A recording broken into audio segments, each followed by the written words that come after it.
Salmo 104, versículo 4, diz assim: fazes a teus anjos ventos e a teus ministros labaredas de fogo. Eu vou repetir o texto. Salmo 104, 4. Fazes a teus anjos ventos e aos teus ministros labaredas de fogo. Amém? Espírito de Deus, fala conosco, com a tua filha, com o teu filho, de maneira clara, de maneira objetiva. Que o teu Espírito Santo nessa noite possa ser cirúrgico, possa ser maiúsculo na vida dessa pessoa, trazendo a cura, a libertação, a restauração pela tua palavra. É o que desejo no meu coração, em nome do Senhor Jesus. Aquele que crê, diga: eu creio. Amém. Para a gente entender esse texto, a gente precisa entender que Deus, Ele se apresenta, o nosso Deus, o nosso Senhor, Ele se apresenta de muitas maneiras. Mas em todo o Antigo Testamento e também no Novo Testamento, Ele se mostrou, Ele se revelou, porque Deus, Ele se revela. Você vai buscando Ele, Ele vai se revelando. E a Bíblia diz que Deus é um fogo consumidor. A palavra diz que quando veio a presença de Deus ali no Sinai, o monte estremeceu e ficou tomado pelo fogo, como se fosse um vulcão. Deus, Ele aparece em vários pontos da Bíblia como fogo. Elias, quando queria mostrar para o povo a diferença, e o ano 2019 será o ano da diferença na sua vida, a Bíblia fala que o povo estava com o coração dobre, com o coração cheio de dúvida. Eles não serviam nem a Deus nem a Baal, outros deuses. Não havia firmeza, não havia decisão no coração do povo. Então, passou-se 3 anos e meio sem chuva, sofrimento. Os profetas foram perseguidos e mortos. Acabe toma uma decisão equivocada. Rei de Israel, reino do norte, decide-se ter um relacionamento com uma mulher cujo o Deus não era o Deus de Israel, era uma mulher de muitos deuses, era uma politeísta, e nós somos monoteístas, um único Senhor e um único Deus. Tem que ser um único Senhor. Se tiver mais de um Senhor aí no teu coração, não vai funcionar. E eu estou falando que Deus é fogo, porque nós precisamos entender que Deus, Ele quer animar, avivar, incendiar o seu coração. E nós estamos passando um período da igreja, em que a igreja está caminhando a passos largos em direção da frieza espiritual. As pessoas estão apagadas espiritualmente. Você olha nos olhos das pessoas e você não vê o brilho do Espírito Santo. Você vê a pessoa apagada. Você vê a pessoa angustiada, você vê a pessoa aflita. E a Bíblia diz: se Deus é um fogo, esse fogo ele precisa estar dentro de você. Quando ele foi se revelar no Antigo Testamento, aqui nesse texto para Elias, para mostrar-se, então chegou um momento em que haviam muitos profetas de Baal e outros deuses, tanto que ajuntou 850 profetas contra um. Mas eu quero que você entenda, você e Deus são a maioria.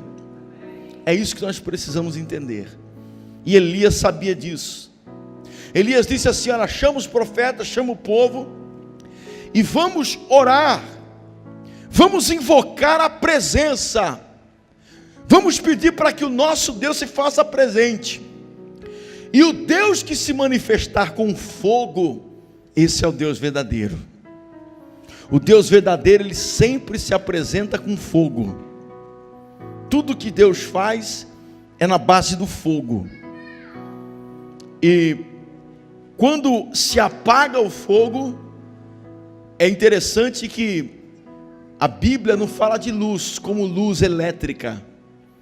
A Bíblia, quando fala de luz, ela fala de chama, de fogo, porque não havia luz elétrica.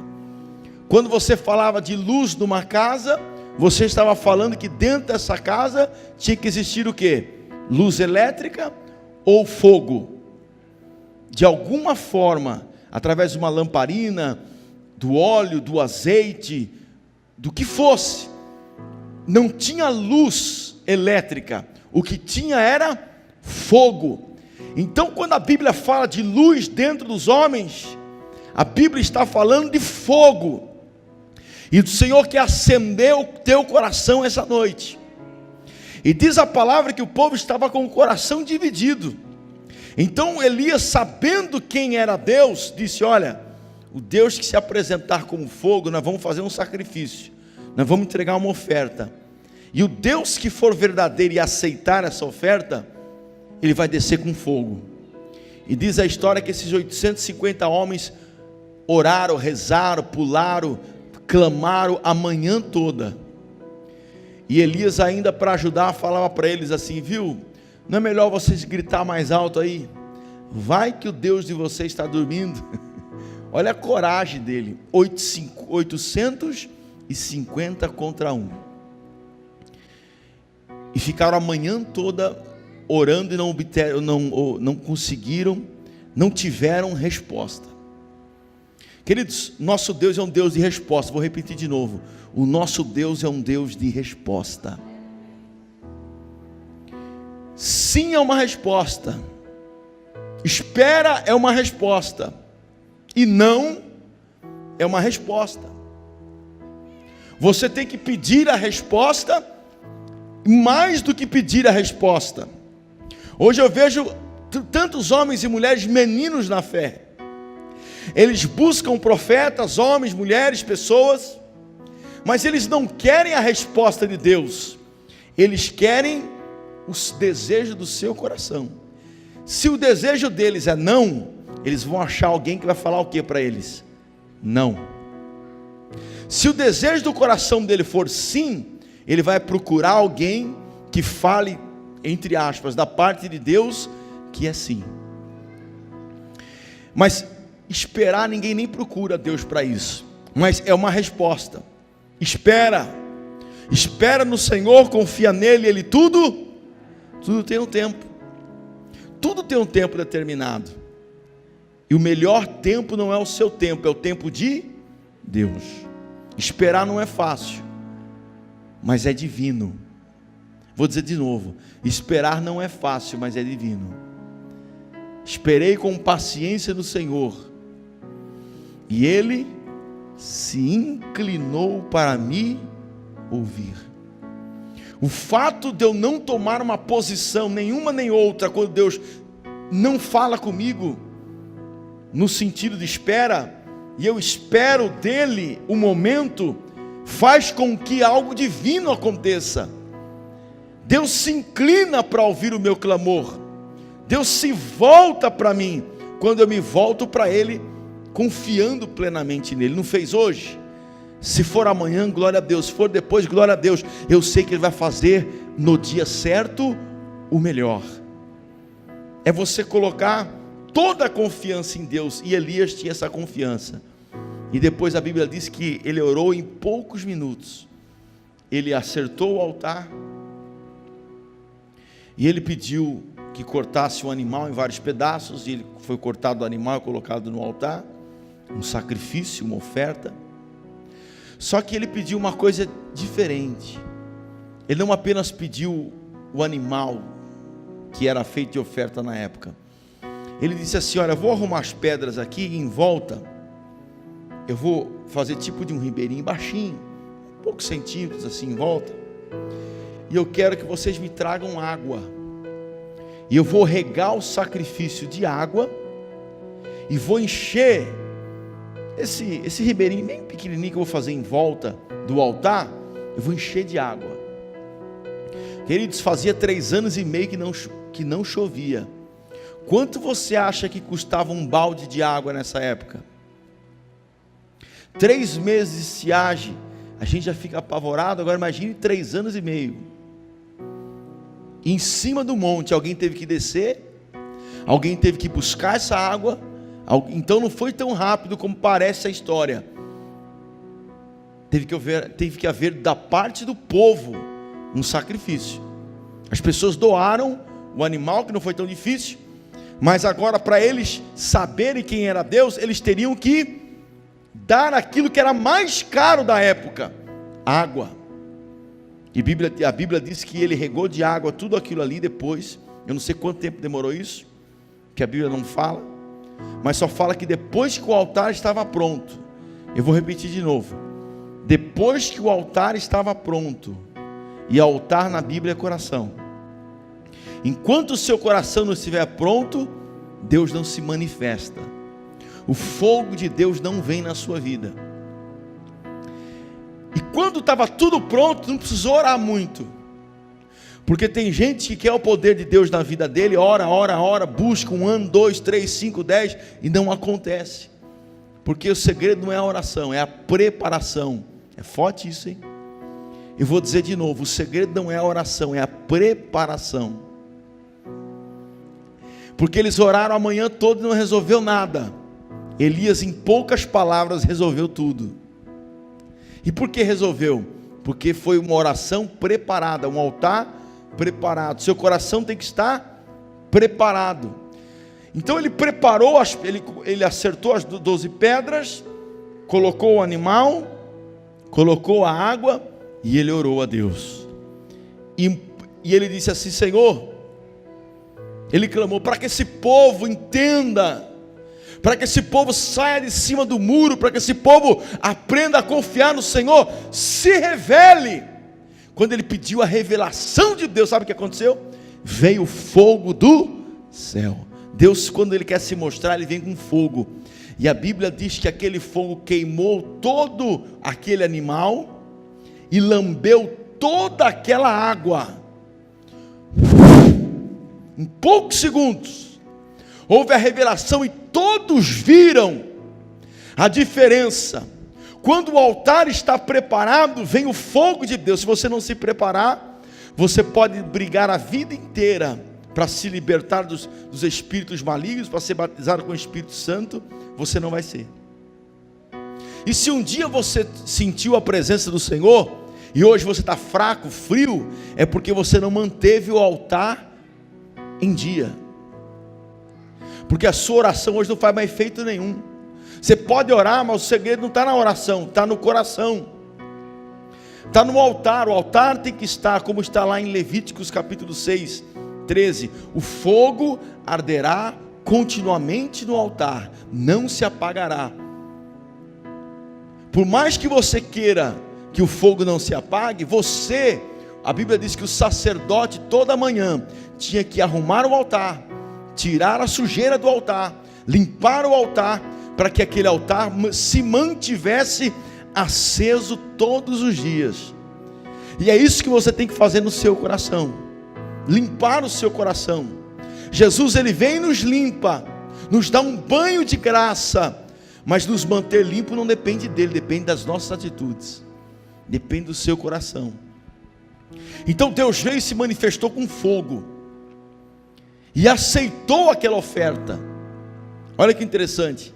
E aquele pouquinho de água que ele aceitou, quando vem o fogo e a temperatura que Deus veio foi muito forte, houve uma transformação. O estado da água, que era líquido, se tornou, de uma hora para outra, quando você eleva a temperatura da água, a água ela é transformada de estado líquido para estado gasoso. Aparentemente some. Só que não sumiu. Subiu. Meu Deus, vou dizer de novo. Se você tivesse entendido, você tinha dado um glória a Deus aí. Você não entendeu, mas você vai entender agora.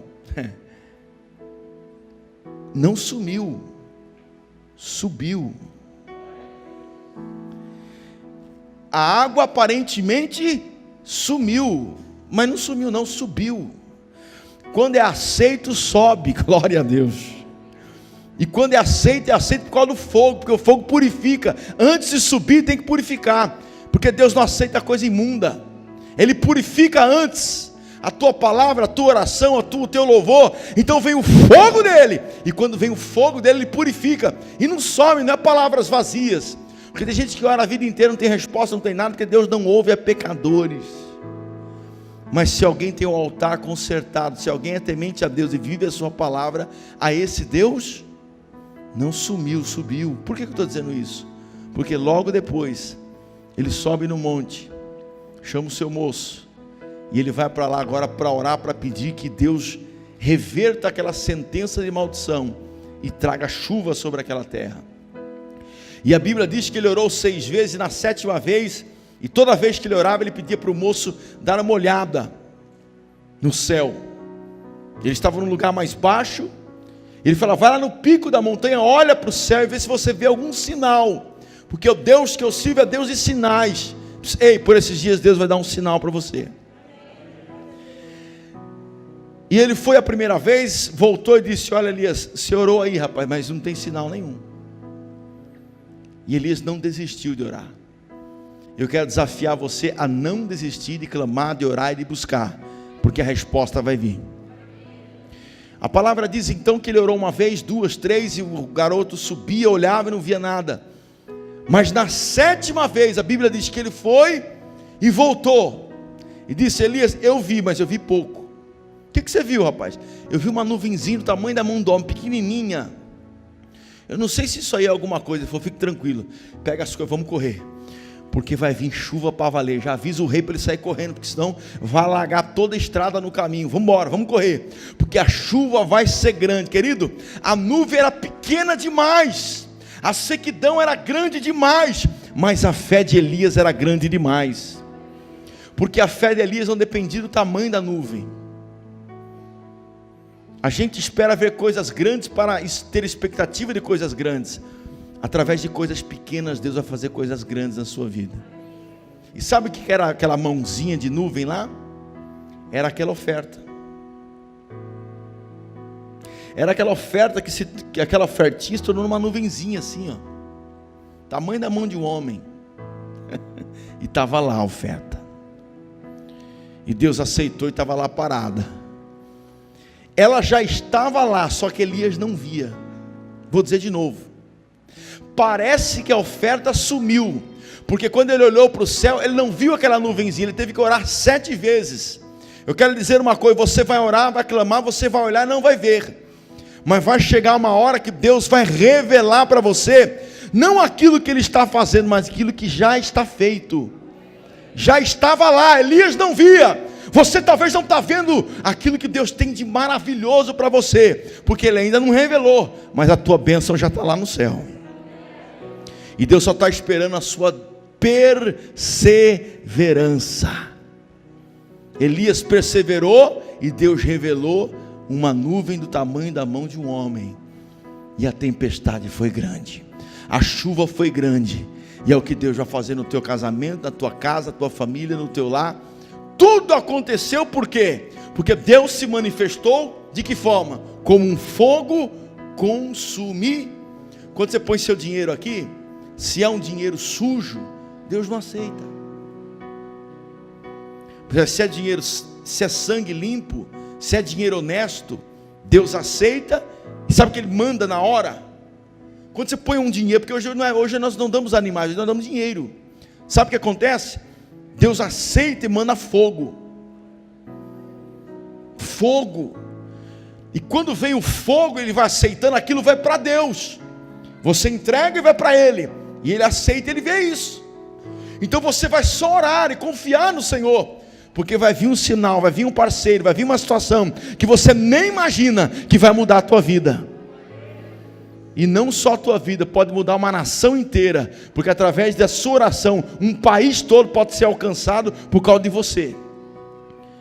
Uma nação toda foi abençoada por causa da oração de Elias, por causa da posição de Elias. E se você tomar uma posição, toda a tua casa vai ser abençoada em nome de Jesus. Então nós entendemos aqui que Deus ele se apresenta como fogo. Para Moisés se apresentou como fogo, para Elias como fogo. Ele se apresentou em muitos lugares como poder, como fogo. No Novo Testamento, para a gente poder entender o texto que eu li aqui, a Bíblia diz que estavam no cenáculo ali cerca de 120 pessoas, por 10 dias orando, clamando, buscando pelo poder do Espírito Santo. E a Bíblia diz assim: e veio sobre eles, lá em Atos, como um vento impetuoso, e como línguas de fogo, o poder do Espírito Santo. O poder que veio lá do alto, a oração que eles fizeram por 10 dias, todos no mesmo espírito clamando, veio um vento impetuoso, ímpeto, coragem, força, poder, estremeceu tudo. Olha só, vento, pneuma, espírito, vento. Agora você vai entender o que eu quero explicar no texto para você. Olha aí, fazes dos teus anjos ventos.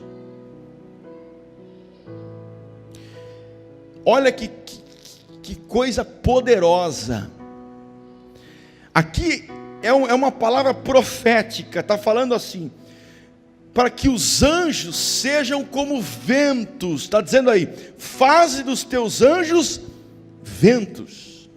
E aqui nesse texto fala assim, olha, Deus, faça dos teus anjos ventos. Para que ele está falando isso? Porque os anjos são seres espirituais ministradores. Olha que profético, olha o que Davi sabia. Para frente você vai ver Isaías tendo a revelação do trono de Deus, e em volta do trono de Deus, o que ele viu? Anjos com tenazes, e tinha vários pontos, tudo em volta de Deus era fogo. E quando ele viu a Deus, ele falou, vou morrer. E a Bíblia diz que um anjo, um menino, não foi Deus que veio, foi um anjo. Esse anjo trouxe um fogo sobre a boca dele, tocou nos lábios deles, de Isaías, e purificou ele. O fogo purifica. E aqui ele está falando assim, faze dos teus anjos ventos, para soprar o fogo. Olha só, aí olha o que diz aí, bem claro. Então os anjos, que são nossos cooperadores da obra, apoiadores, ministradores da parte de Deus, ele pede para que eles sejam como ventos, que assoprem, que nos dê gás, que nos dê força. Para quê? Para espalharmos aquilo que vem de Deus. Olha só, ele pede para que os anjos sejam ventos, e o que mais ele fala aí? E os teus ministros, labaredas de fogo. Deus não quer que a gente seja um carvãozinho apagado ou um galho seco. Deus quer que nós sejamos ministros, homens e mulheres. O que são ministros? Se você for procurar no dicionário, dos sinônimos de ministro está lá, do significado de ministro está lá, servos, prontos para servir. Agora, eu quero deixar uma pergunta no seu coração. Todo mundo me fala, eu quero ser cheio do Espírito Santo, eu quero ter poder de Deus, eu quero sentir a glória de Deus, porque irmão, não tem coisa mais maravilhosa do que isso. Não tem, queridos. Mas só tem um jeito de você ser batizado com o Espírito Santo e com fogo. Você tem que ser servo. Se tiver um senhor aí que não é o Senhor Jesus dentro do teu coração, você não é servo. Você quer ser cheio do Espírito Santo? O eu tem que morrer. A idolatria tem que morrer. A ganância tem que morrer. A religiosidade não pode estar aí dominando. O que tem que dominar é o Senhor Jesus. Porque Ele quer fazer dos seus ministros. Para que você quer ser batizado com o Espírito Santo? Para se sentir bem? Deus não faz isso. Para que Ele quer fazer você uma tocha de fogo viva humana? Homem cheio de fogo, mulher cheia de fogo, para quê? Para espalhar. E quem que vai te ajudar a espalhar? Os anjos, ministradores de Deus. Olha só, faz os teus anjos ventos para te ajudar. E você não está vendo aqui, mas há anjos do Senhor aqui nesse lugar. João viu anjos. Em Apocalipse, quando João viu o anjo, ele se ajoelhou para adorar o anjo. E o anjo levantou e disse: não, nós somos cooperadores de vocês. Nós somos servos do Deus também. Vocês são servos e nós somos co-servos. Nós adoramos e ministramos diante de Deus e ajudamos a vocês. Toda adoração de vocês é a Deus, não é a anjo. Os anjos são eles que ajudam os ministradores. Quem são os ministradores? Pastores? Não, os servos.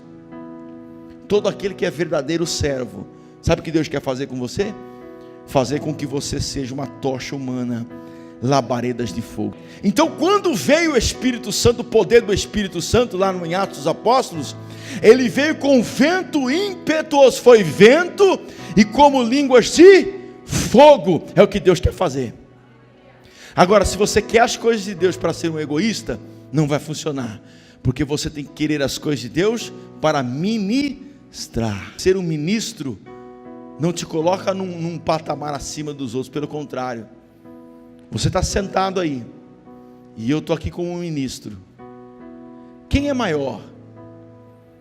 O garçom ou o cliente sentado na mesa?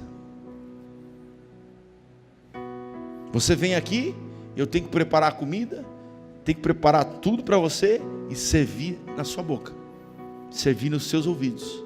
Quem é maior? Você. No mundo é você.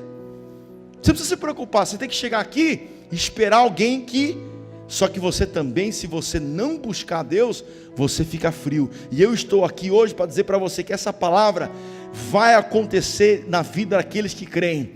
Os anjos se tornarão, ele pede que os seus anjos se tornem ventos, que haja um vento de avivamento nesse lugar, na sua vida, naqueles que me ouvirem pela internet, em nome de Jesus. Aqueles que estão apagados, depressivos, síndrome do pânico, desesperados, não dormem à noite, tão apagados, que os anjos se tornem ventos para soprar aí na tua casa, aí no teu casamento, aí no teu trabalho, labaredas de fogo, em nome de Jesus.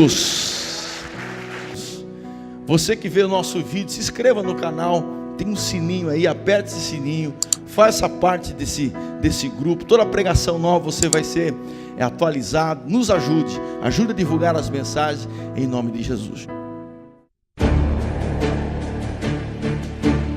Que a graça do Senhor esteja com todas as pessoas de Deus.